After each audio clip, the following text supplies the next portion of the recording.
Friend, आज हम पढ़ेंगे ग्रुप थ्योरी का एक बहुत ही इम्पोर्टेंट टॉपिक कॉन्ग्रुएंसी हम करेंगे। तो कॉन्ग्रुएंसी में आप जानते हैं, कॉन्ग्रुएंसी जो भी करते हैं तो उसमें क्या है कि पूछा जाता है ए बी मॉडलो एन होता है। इसके क्वेश्चन करेंगे, इसके प्रॉपर्टीज़ करेंगे। ये बहुत ही इंपॉर्टेंट टॉपिक होता है, हर एग्जामिनेशन में 1 से 2 क्वेश्चन लगभग आता ही आता है। तो आज इसके टॉपिक की स्टार्ट करते हैं ग्रुप थ्योरी के बारे में। एक ग्रुप थ्योरी के अंडर आता है, इसके क्वेश्चन भी कराएंगे जो जो पूछे गए हैं उसके बारे में। ठीक है, अब चलिए स्टार्ट करते हैं। सबसे पहले समझिए कॉन्ग्रुएंसी होता है क्या है। कॉन्ग्रुएंसी रिलेशन, ये मेरी राइटिंग है, हैंड राइटिंग है, जो नोट्स से मैंने ली है कुछ समझाने के लिए। Relation over the set of integer, let a and b are integer होना चाहिए। एम हमारा क्या होना चाहिए, नेचुरल नंबर होना चाहिए। Defined by the a relation b, if m divide by a by b is multiple of, मतलब a minus B है, ये मल्टीपल ऑफ, कुछ लोग डिवाइड करते हैं, मल्टीपल ऑफ एम होना चाहिए या डिवाइड। अगर मल्टीपल है तो डिवाइड, जैसे मान लो 4 3 12 होता है, तो 12 3 और 4 का मल्टीपल है, 12 4 से डिवाइड भी होगा, 3 से डिवाइड होगा। क्लियर है। इसको इस फॉर्मेट में लिखते हैं, ए कॉन्ग्रुएंसी बी मॉडलो एम लिखते हैं इस फॉर्मेट में। इसका मतलब समझिएगा, ए माइनस बी डिवाइड या तो एम होगा या तो ए माइनस बी मल्टीप्लाई एन होगा। तो सबसे पहले इसकी प्रॉपर्टीज समझेंगे, फिर क्वेश्चन करेंगे। ठीक है, पहली प्रॉपर्टी इसकी होती है, मैं लिखते जा रहा हूँ, ये ध्यान रखिएगा। सपोज करिए ए प्लस सी है is equal to B plus C है, ये मॉडलो एम होगा। ये कब होगा, जब सी बिलोंग्स टू जेड होना चाहिए। याद रखिएगा, ए मॉडलो बी,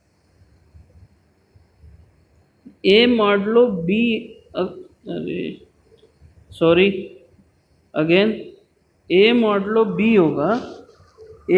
बी होगा is equal to mod m होगा। उसके बाद की कंडीशन है कि ये, इसके बाद ये प्रॉपर्टी सेटिस्फाई हो सकता है, A plus C is equal to B plus C modulo M होगा। ये प्रॉपर्टी इक्वल होता है, ये चीज़ ध्यान। ये कब होगा, जब सी बिलोंग्स टू जेड होगा, पहली चीज़। दूसरी प्रॉपर्टी, अगर दोनों का मल्टीप्लाई हो equal to b c modulo n, ये भी प्रॉपर्टी सेटिस्फाई होता है। ये कब होगा, जब सी बिलोंग्स टू जेड होगा।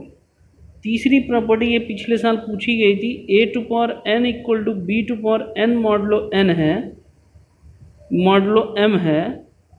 ठीक है, तो ये पूछा था, ये नेचुरल नंबर होना चाहिए एन। ये पूछा था, अगर ये है तो क्या ये होगा, बिल्कुल नहीं होगा। अभी एक एग्जांपल मैं कराऊंगा, वो ध्यान देना। पहले प्रॉपर्टी हम पूछ लेते हैं, फिर उसके बाद कराते हैं। दूसरा ये प्रॉपर्टी था हमारा, लास्ट प्रॉपर्टी। सपोज करिए ए मॉडलो बी मॉडलो एम है, दूसरा सी मॉडलो डी मॉडलो एन है, एम है, तो ये दोनों आपस में ऐड हो जाए, मतलब बेसिकली यही प्रॉपर्टी हो जाता है।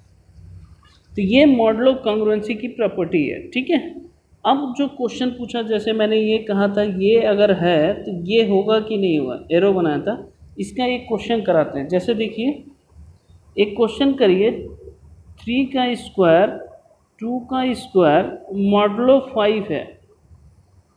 5 है कैसे, मान लीजिए 9 माइनस 4 डिविजिबल बाई 5 होगा, डन है।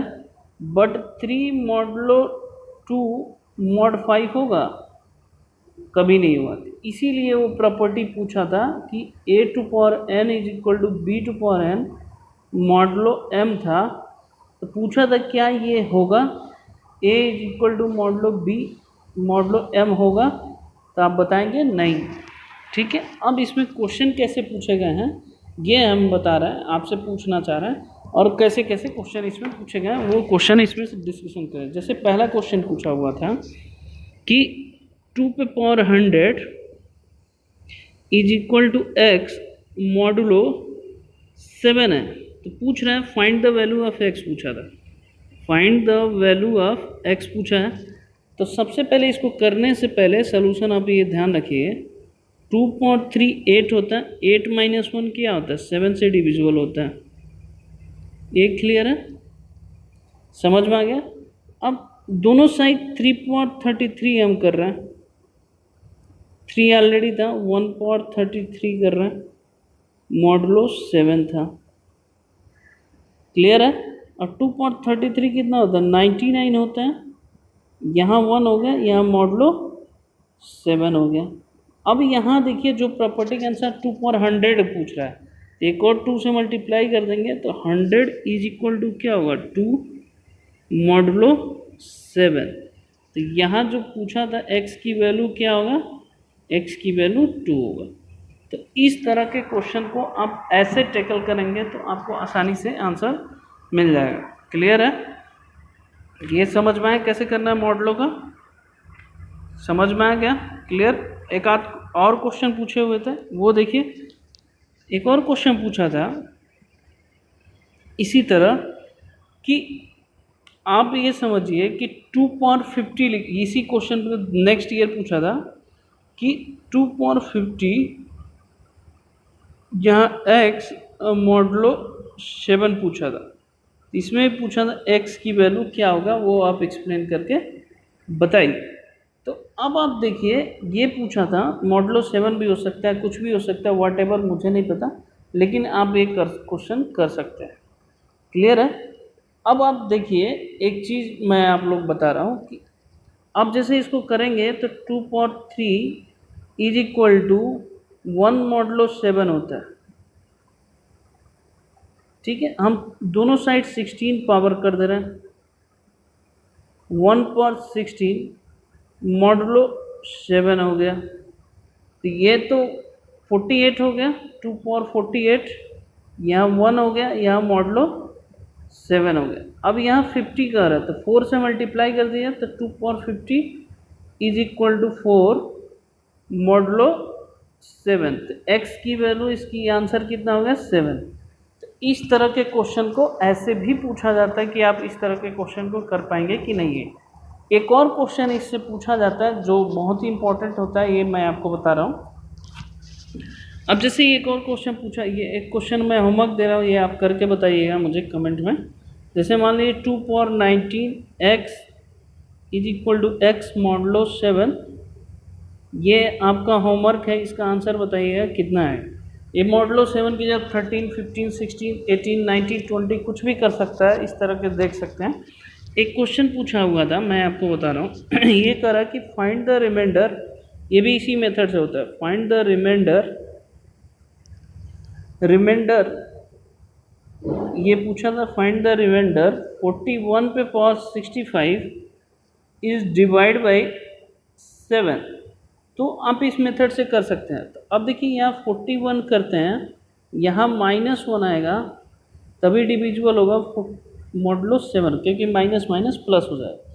अब दोनों साइड 65 करना है तो दोनों साइड हम 65 कर लेना, तो -1 पे पावर कितना हो जाएगा, 65 मॉडुलो क्या हो जाएगा, 7।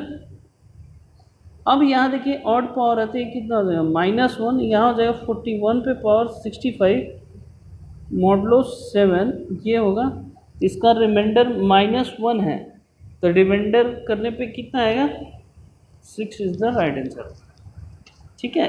इस तरह के क्वेश्चन को आप ऐसे भी टैकल कर सकते हैं, जिसको आप इजीली तरीके से आंसर, -1 है तो 7 - 1 करोगे तो कितना आ जाएगा, 6 इज़ द राइट आंसर।